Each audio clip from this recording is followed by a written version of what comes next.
Hello, and welcome to this week's edition of The Road Less Traveled with Gary L. and Gigi's Boo. Hello, Gigi's Boo. Hi, how is everybody? Yeah, how is everybody? Everybody, how is ya? Well, I don't know, Gigi's Boo. Oh, nope.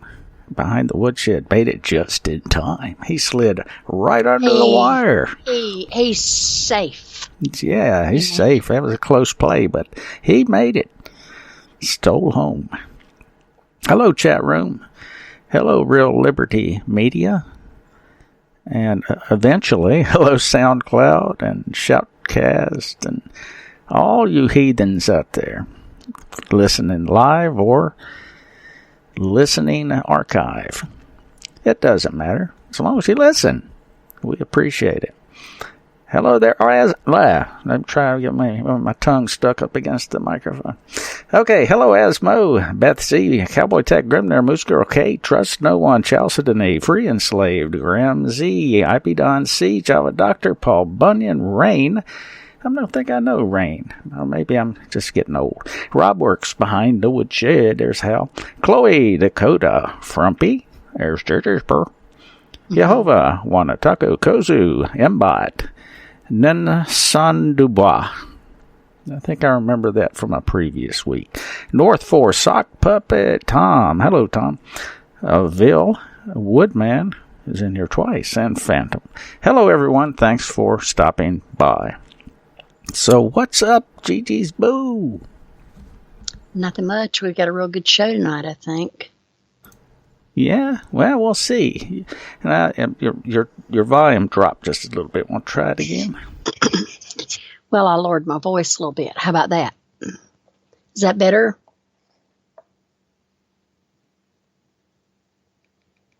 Gary. Anybody in the chat room hear me? I hear you. That's not a problem. Okay. How is it? Is it better? I'm just trying to get your volume up. I think we might have to try it. Okay. Hello. How's it now? Is it okay? Yeah, there you are. Okay. Okay. Your voice level's up and down, so I have trouble keeping you at a steady level. Well, that's me. So you just have to put up with it. Yeah, boo-boo. So what's been going on? Nothing much. Keeping our rascally rabbit out of trouble. And he's been sitting here solid begging for a treat. And he's had one, and he's really funny. He'll want one, and then he wants to take it and thinks he's hiding it. He puts it on under the kitchen table, and he takes his nose, and he pushes invisible dirt up over it, and then he'll run back and ask for another one. Give it to him, and he goes back and he pushes the invisible dirt over it again. So he's been kind of a roundabout today. He's being good right now, but that is subject to change in a split second. Yeah, that's true. Things can, and we're actually going to talk about something related to that concept. Yeah, of how things can change in a split second, and just when you least expect it. All right, thanks for all the good sound checks out there from the chat room. And Tal says we're 5 by 5, and Grimnir says we're good, and Tom says in Cowboy Tech and Sock Puppet, everybody. Well, that proves one thing, Gigi's Boo. Everybody's got their hearing aids adjusted properly, don't and we making a noise. Making noise. Don't turn up your hearing aid too much. Yeah. That's it. So anyway, yeah, we're going to kind of ramble around here a little bit. Or kind of a blast to the past, I suppose. Well, or kind of address kind of strange stuff, but also it's also prepper-related things. I mean, if you think that solar weather is strange, is solar weather strange, Gigi's boo? It's not strange. It does happen. Yeah. And if anyone remembers this, back in October of last year, the White House issued an executive order to prepare the nation for space weather events. I remember that came out, and that kind of struck me as odd. And so I started to wonder what's going on here. And it seems that maybe it's not so odd. There's a growing potential for that we may have more than a small problem. But anyway, this executive order, and we'll drop all this stuff into the chat. And in fact, I'll do that right now, because the chat runs a little bit ahead of the audio. So anyway, there's the policy of the United States to prepare for space weather events to minimize the extent of economic loss and human hardship. Notice they put economic loss ahead of human hardship. The federal government must have, 1, the capability to predict and detect a space weather event, and 2, the plans and programs necessary to alert the public and private sectors to enable mitigating actions, so forth and so on. I'm not going to read this whole thing, but some of the players are interesting. Coordination, Section 3. The Director of the Office of Science and Technology Policy, in consultation with the Assistant to the President for Homeland Security and Counterterrorism and the Director of the Office of Management and Budget, shall coordinate the development and implementation of federal government activities to prepare the nation for space weather events, including the activities established in Section 5 of this order. Well, let's slide down to 5 and see what they are talking about. Now, this is it's just kind of weird to me, I suppose, because you would think that this would have been old news, but it's not. In Section 5, it talks about the implementation and speaks to things of like 120 days within the date of the order. The Secretary of Energy, in consultation with the Secretary of Homeland Security, shall develop a plan to test and evaluate available devices that mitigate the effects of geomagnetic disturbances on the electrical power grid, so forth and so on. And I'm trying to think, what possible devices could they be referring to? And it goes on to say that the heads of the sector-specific agencies that oversee the lifeline critical infrastructure functions, as defined by the National Infrastructure Protection Plan 2013, including communications, energy, transportation, water, and wastewater systems, as well as nuclear reactors, materials, and waste sector, shall assess their executive and statutory authority and limits of that authority, that's an important phrase, to direct, suspend, or control critical infrastructure operations, functions, and services before, during, and after a space weather event. Let's just hit over that one more time. They're going to evaluate the limits of their authority to direct, suspend, or control critical infrastructure operations. That's kind of spooky when you think about it. It's all control.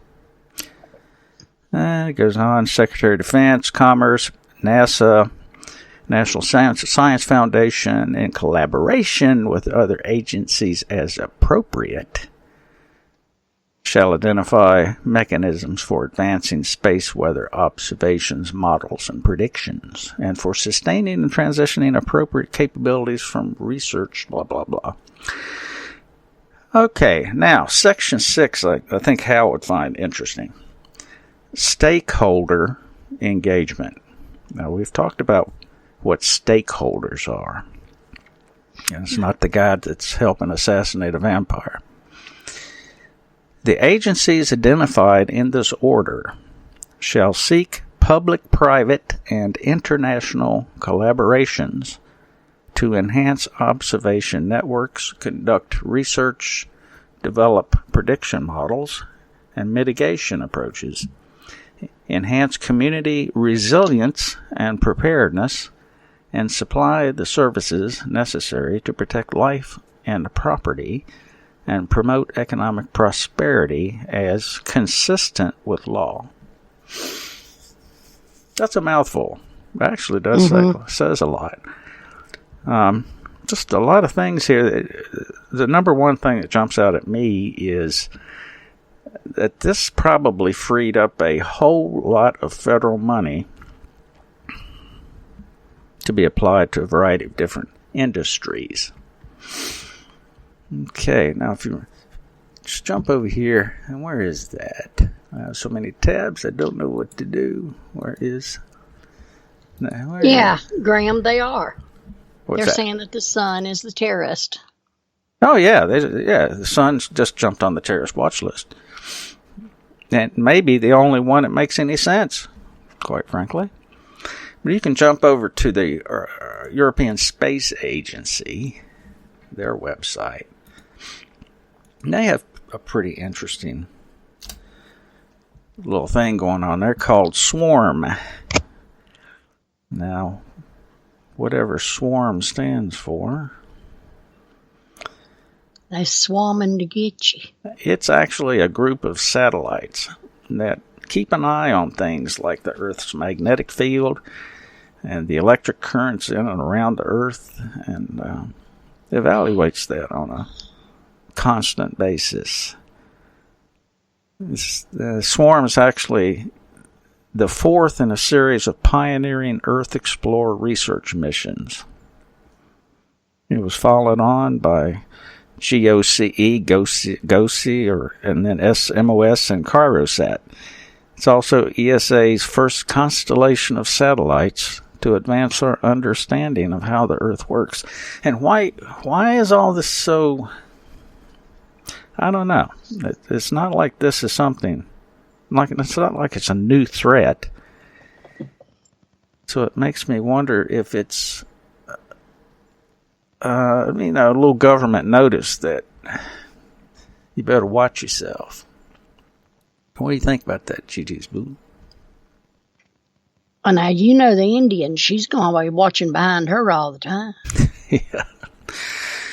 Yeah, and if you do a little looking around, the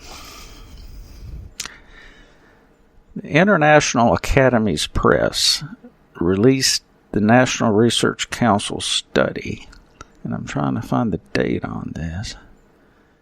2008. I'll go ahead and drop that in the chat room.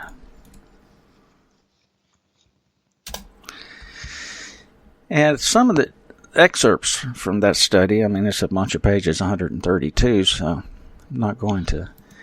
Obviously...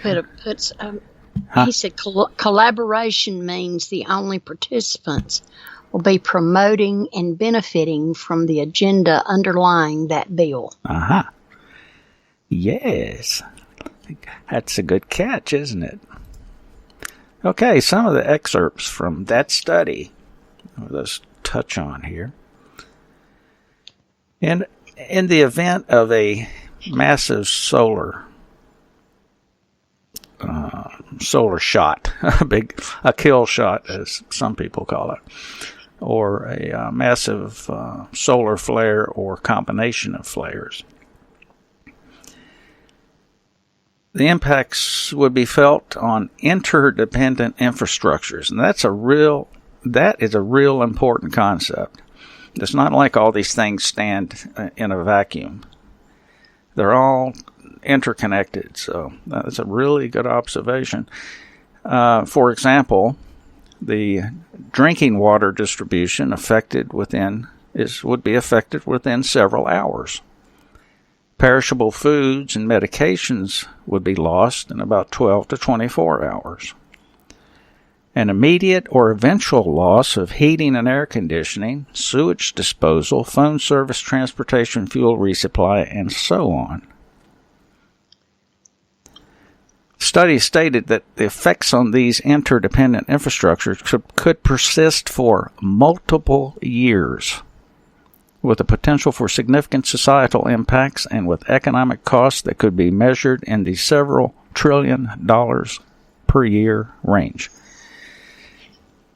Okay, so let's flash back to the executive order. And I'm trying to envision what type of mitigation could be had against such an event.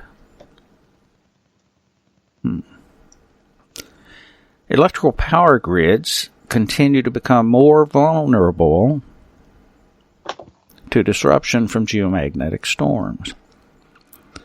The evolution of open access on the transmission system, what that, I believe, means is the fact that the deregulation of the electrical power systems allows for independent operators to put in and take from and resell and that sort of thing. I think that's what they're referring to there.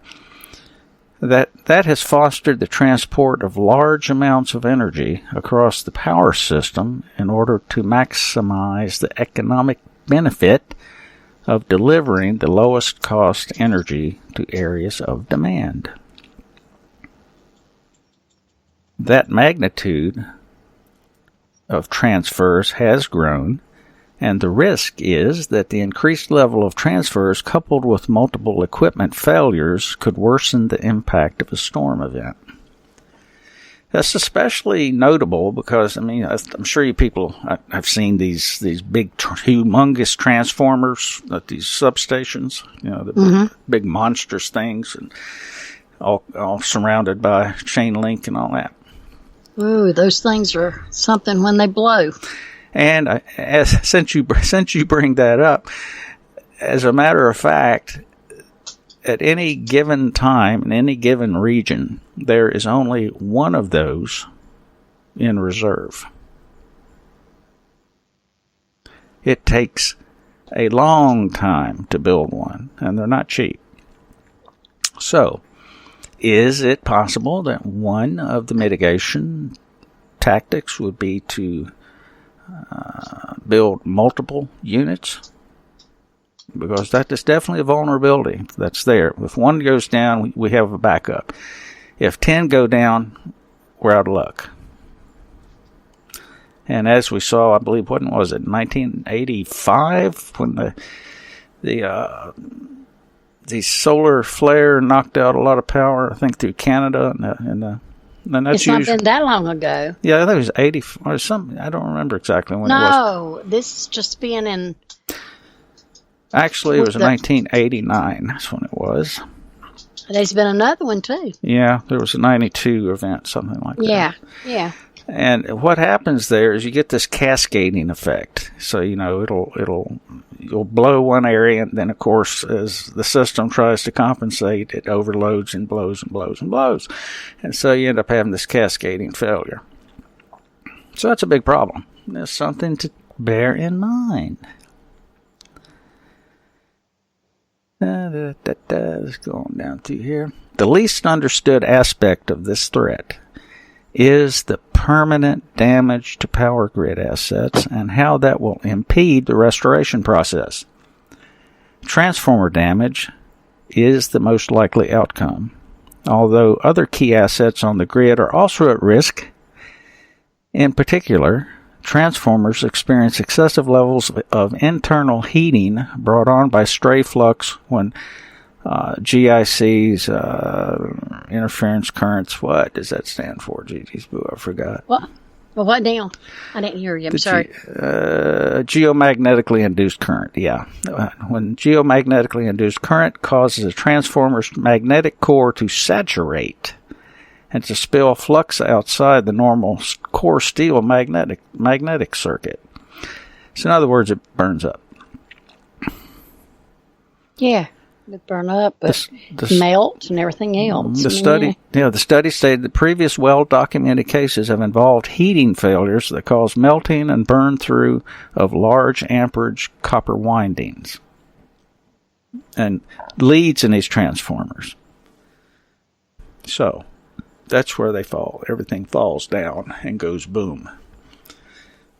So I don't want to beat this up too badly. Did I put that? Yeah, I did. Here's another little, for those of you who are interested, and hopefully some of you are, because it's kind of a hoorah topic that if you study the, I believe it was Stanford,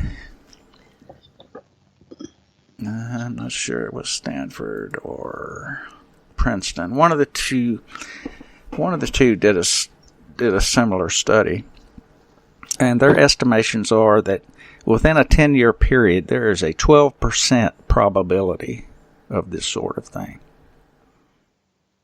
That's pretty significant probability. All in all, when you consider all things. Mm-hmm. Now, let's see. And here's another one from NASA. Here's one from NASA. It's kind of a collection of things. Yeah, flux capacitor, Hal. We need to go back to the future. Great Scott, Boo-Boo Bear. Christian Science Monitor, actually, back in 2012, did an article people might find interesting to read that talked about how a solar flare could send us back to the Stone Age. And there's a hell of a lot of truth to that. And let's see. The Modern Survival blog spoke about the Carrington event, which was the 1859 massive, first one that we actually, I think, recorded of any note, solar event that had all kinds of wild effects even then. So that's an interesting article if folks might have an interest in. And what if, and this is the National Geographic, actually, in 2011, what if the biggest solar storm on record happened today? You see, this has had some attention for a long time, but it's not at the head of your news cycle, is it, Gigi's Boo? Nope. And I think this came about because, I guess in 2011, on February 14th, the sun erupted with the largest solar flare seen in 4 years, big enough to interfere with radio communications, GPS signals for airplanes that were on long-distance flights. Yeah, see, when you really sit down and think about all this,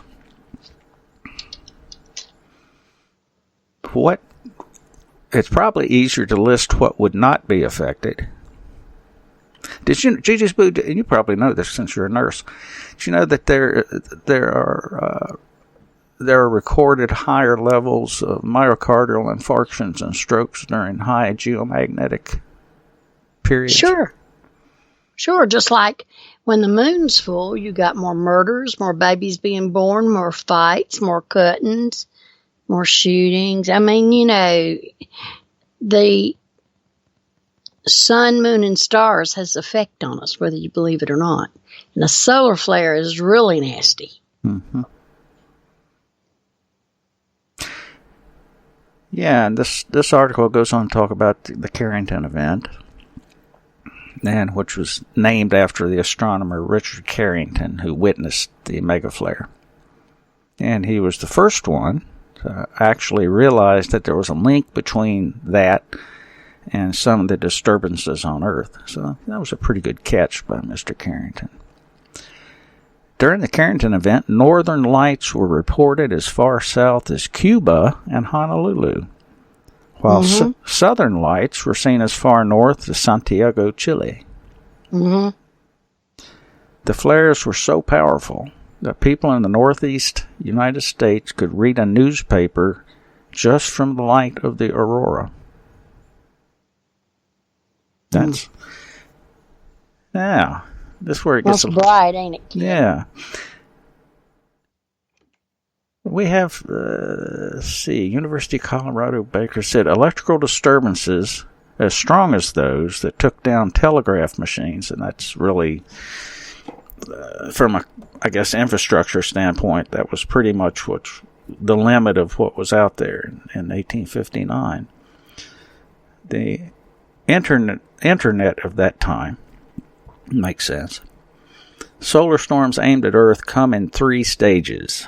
Not all of which occur in any given storm.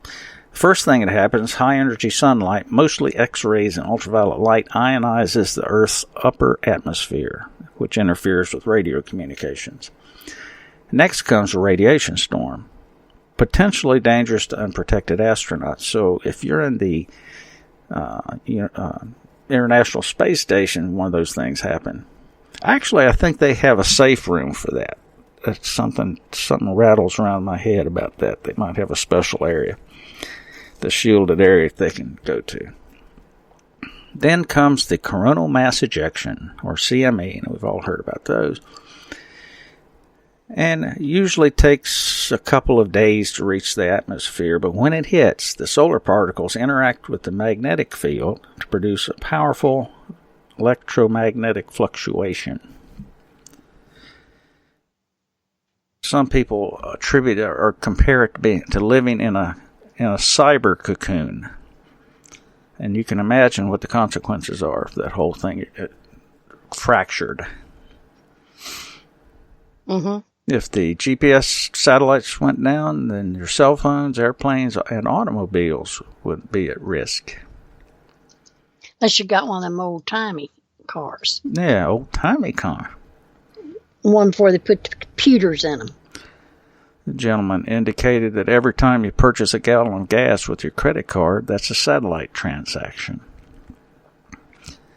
Yup. And that would take all your gas pumps, most of them, most of your gas pumps down, because they're all interconnected with the system.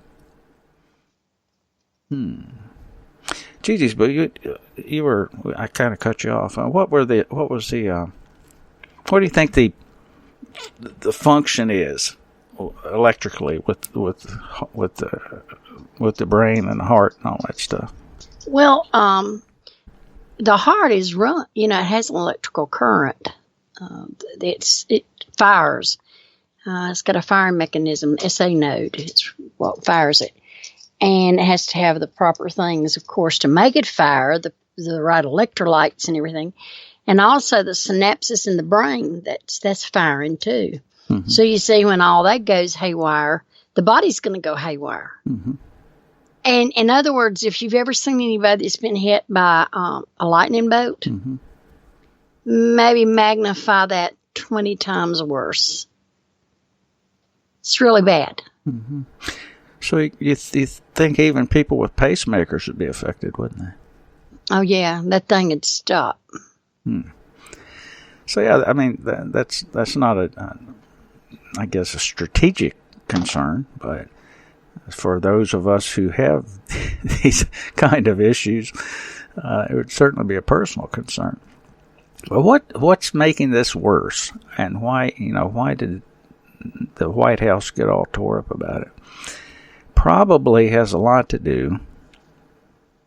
I mentioned earlier the swarm satellite, and what it started to show was that our magnetic field is weakening 10 times faster than originally predicted, especially over the Western Hemisphere.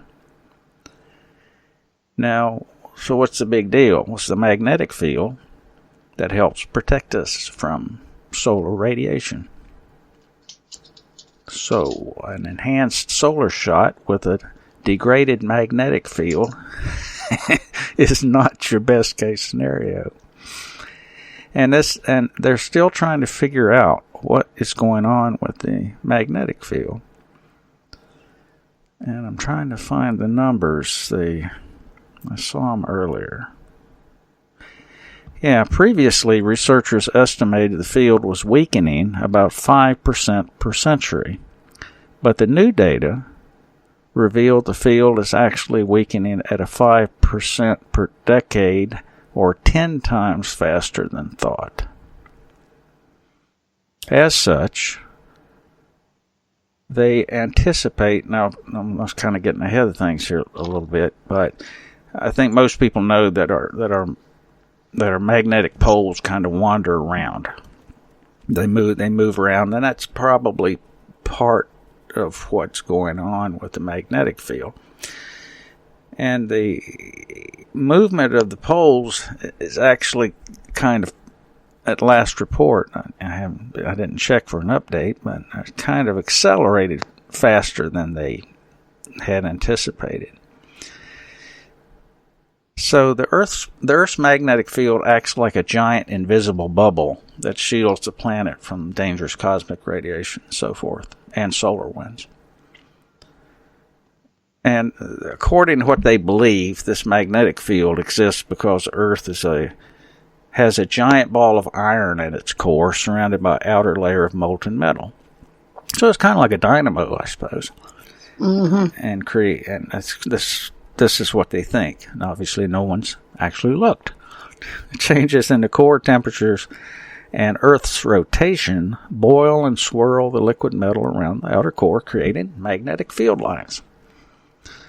The movement of the metal is why some of the magnetic field strengthens while others weaken.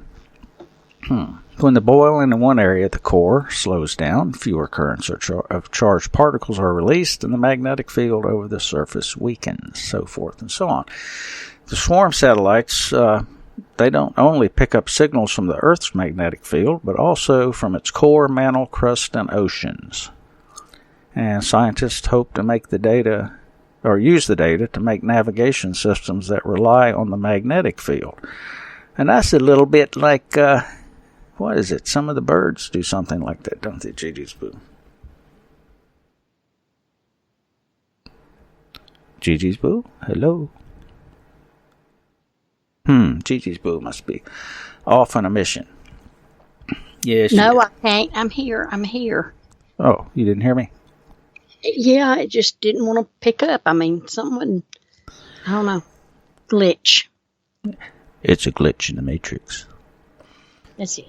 Yeah. So I think some of the birds, and maybe, well, there's some debate about that, but let's talk about birds. I think some of the birds have some magnetite particles that they use for navigating around, and which makes me wonder, I remember some years ago, actually Hal and I used to talk about this, about all these mass extinctions, not mass extinctions, mass killings, mass deaths, birds, falling all over the place and dying, and certainly the fish as well, the big kills. It kind of makes me wonder if some of that isn't related to these changes in our magnetic fields and our magnetic poles. What do you think about that, Gigi's Boo? Yeah, very much so. Could happen. Mm-hmm. That's why, I got all kind of things to think about them poles moving. I was telling you the other day, the sun's not rising in the due east anymore. It's funny you say that, because the Inuits talked about that some time ago, and Hal and I talked about that. Go ahead, Gigi's Boo. Didn't mean to jump in. It's just it's not rising in the true east, and it's not setting in the true west. It's just off. And I kept saying, is something wrong? What's different? And you and I talked about it. Mm-hmm. We got to looking, and you said, that's true. So there's a difference. I don't know. I just don't know. I think it's coming from, like you say, many things, but that's really the weird thing, And look at the stars. The North Star. Mm-hmm. If you look at it, it's not really, if you have a compass or something, it's it's always off. Everything's off just a little bit. Yeah, well, a lot of things going on, and it makes you wonder if they aren't interrelated somehow. And, we wonder what's going on. I found this sciencealert.com, and in May of 2016, they had a little article about another study that shows how rapidly the magnetic field is changing. Kind of go on down to where they... This isn't the first research to show that Earth's magnetic field is changing. Our magnetic field has always been in flux, and over the past few years, it's become clear that the invisible bubble that protects our planet from the harsh conditions of outer space has been getting weaker and weaker. And it goes on to confirm what we said earlier, that's losing approximately 5% of its strength every decade. But no one knows exactly why, or what that means for Earth.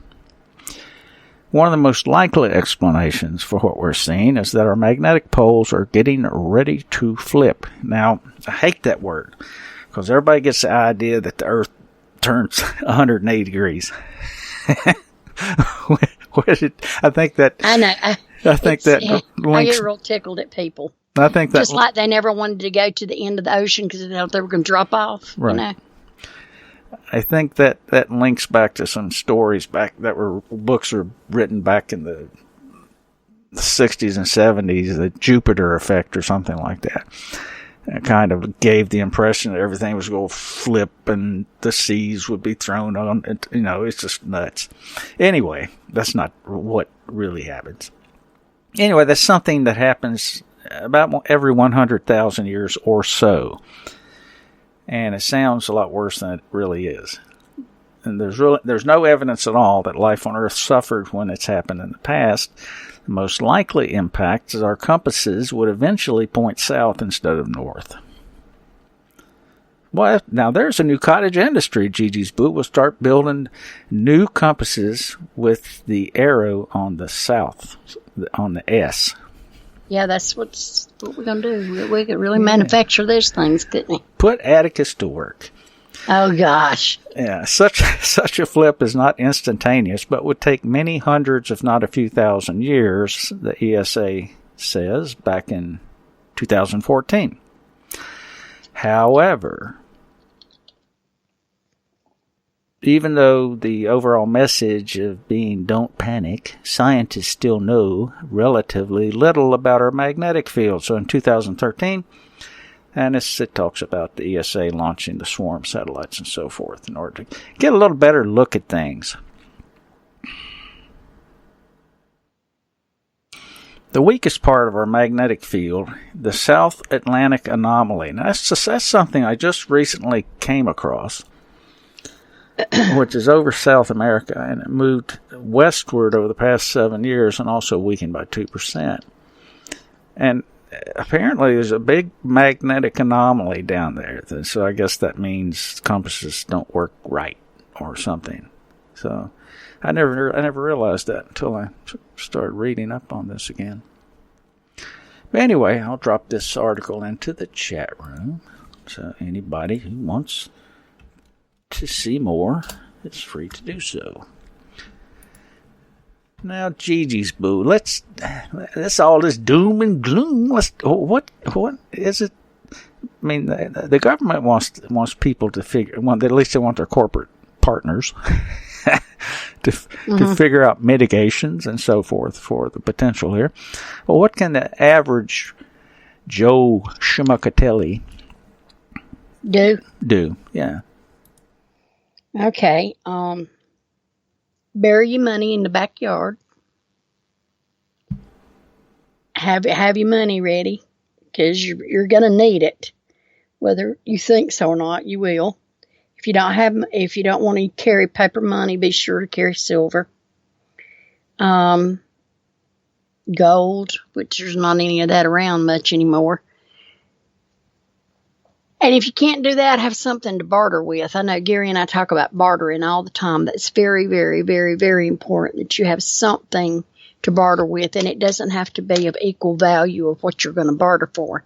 Is you're going to barter for what you need. I'd suggest that, people have laughed at me and Gary for years because we're preppers. We've been preppers from the word get-go. And I have enough food put up that Gary and I could live 3 years. And now we wouldn't have gourmet meals every night, but I've got enough food put up that we could live for 3 years. Have your food, have a way to cook. Be very careful about how you're going to cook, because you're not going to have gas, electric. You're going to need, and you need to think about what time of year that you have these solar flares. If it's in summertime, you don't have to worry too much about staying warm. You can hunt a shade tree to get under. But make sure that you've got a water source. That's the first thing to keep you alive, is a water source. Have plenty of blankets, plenty of clothes, because you're not going to be able to wash. Some people won't have access to water. You're going to have to draw the water. If you got a well, you're not going to have a well pump that works. You have to draw it. Store up on a lot of drinking water. Rotate it out. Now, we were on this group and people were really making fun of us because we were prepping and we were talking about prepping. But what you do when you prep is you rotate. The food that you have put up, you rotate it out. Unless you go ahead and get the food that's been freeze-dried that has a shelf life of 25 years. You need to have your teeth fixed. Keep your teeth in good condition. Have them fixed at all time. Be sure that you have gasoline stored in case you do have to go to a safe place to have water. You might have to leave your house. Be sure you've got a way to protect yourself. Be sure you got a way, if it's nothing but a knife and an axe, to chop you down some wood if it's in the wintertime to stay warm. Gather up antibiotics. The American Medical Association, FDA, all that will tell you cannot keep medicines because the life shelf and it'll go bad in a year or 2 years. That's crock. That's a crock. Medicines last for years. I want you to share some places you can get that a lot of people don't think about. Your pet store. Buy your fish sealant that they put down into the fish tanks is 250 milligrams. Let me tell you something. A lot of people say, I'm not taking antibiotics that's meant for animals. Well, listen, get real here. The same people that make your antibiotics make animals, the cattle, your dogs, your cats, everything. And the farm supply. And you can go to the farm supply. We had a place up here, and I'm always watching people around me. And I went into this farm's store, to seed store, and they had cattle. They had food, for cattle feed and everything.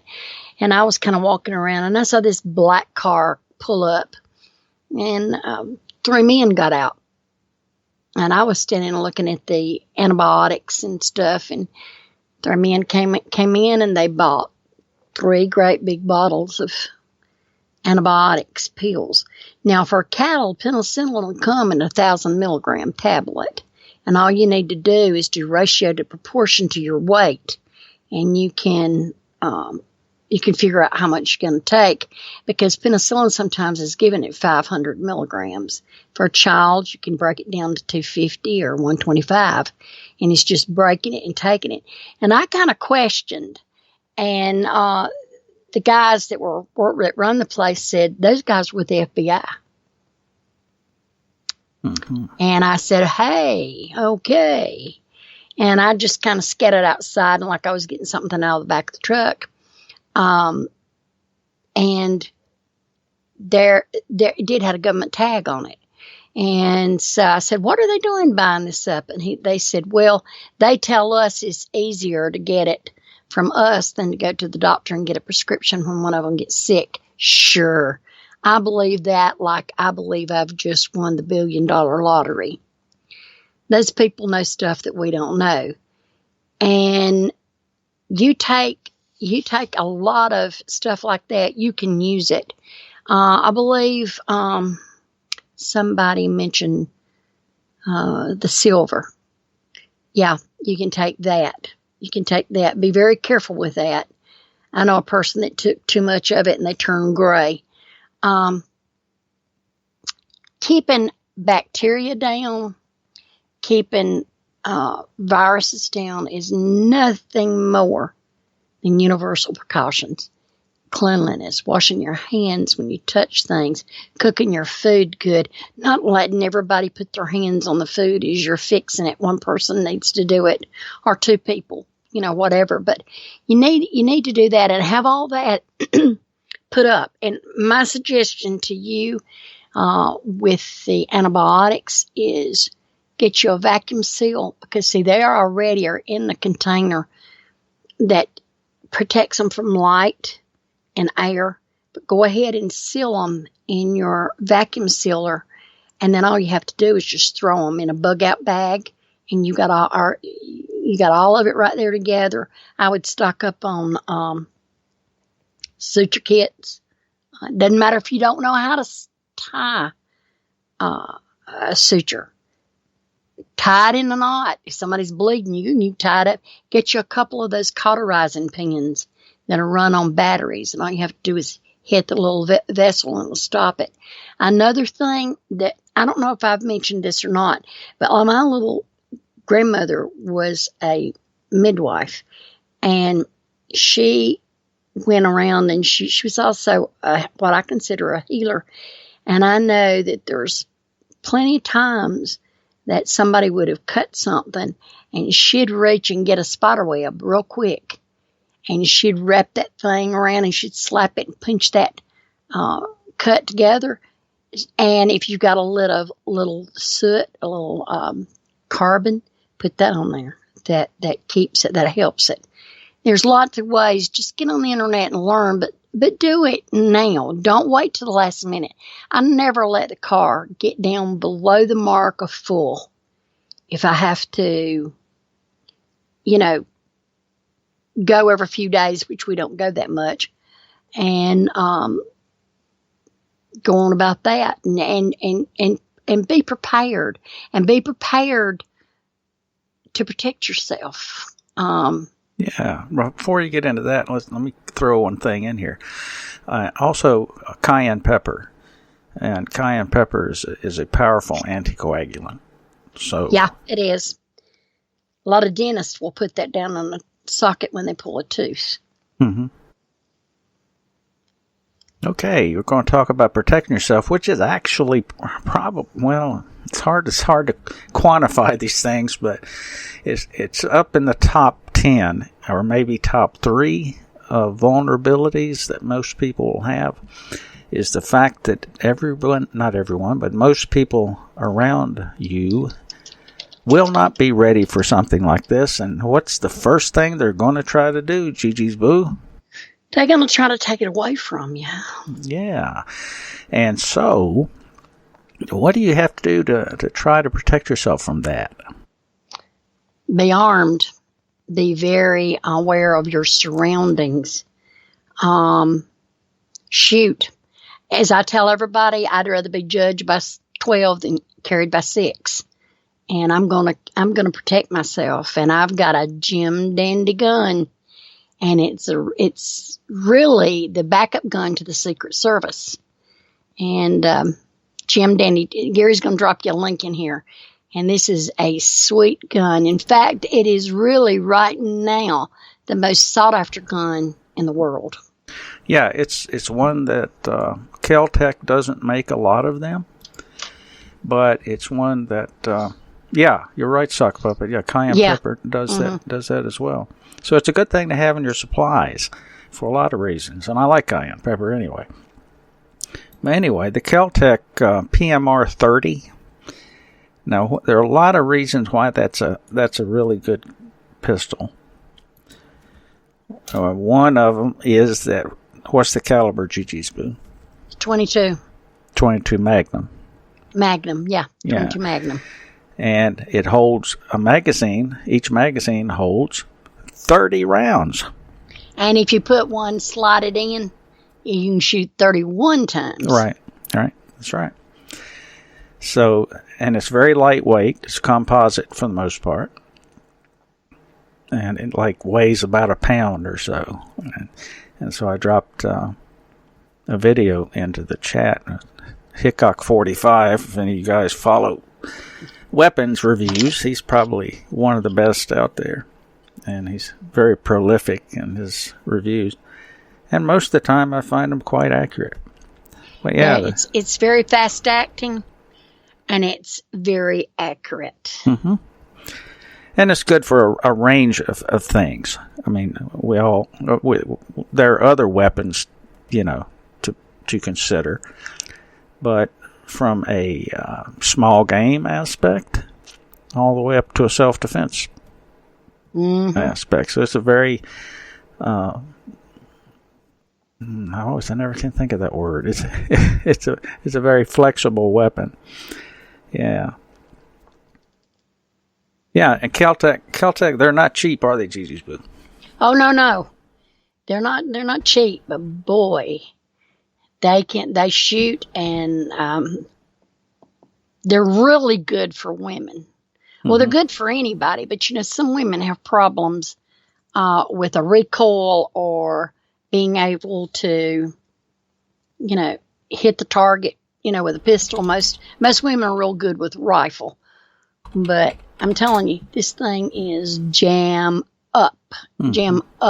I would advise you to go look at that YouTube video that Gary put in, and you will see what we're talking about. It's really fast. It's a little slow to start because he explains some stuff, but it's really fast, and it gets the job done. And I'm telling you, you can stop somebody. Oh, yeah. With 31 bullets at one time. You're going to stop them. Well, I'm pretty sure, I'm going to look, I'm pretty sure that you can get 22 Magnum hollow points. Yes, you can. And I can assure you, you hit somebody with a 22 mag hollow point.